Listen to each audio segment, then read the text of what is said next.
So maraming na-curious kung kakasuhan daw ba, okay, ng pamahalaan itong si Amy Marcos dahil sa kanyang ibinunyag tungkol sa drugation addiction ng kanyang kapatid, ang asawa nito, pati ang mga anak.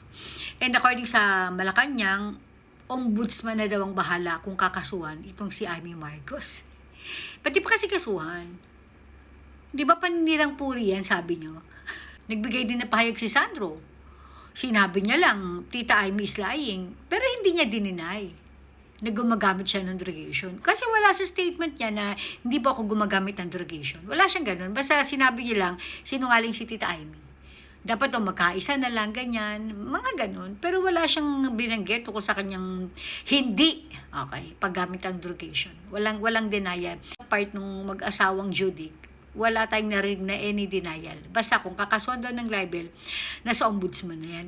Kaya lang, di ba, magiging libel lang yan kung hindi totoo yung sinabi ni ate. Di ba?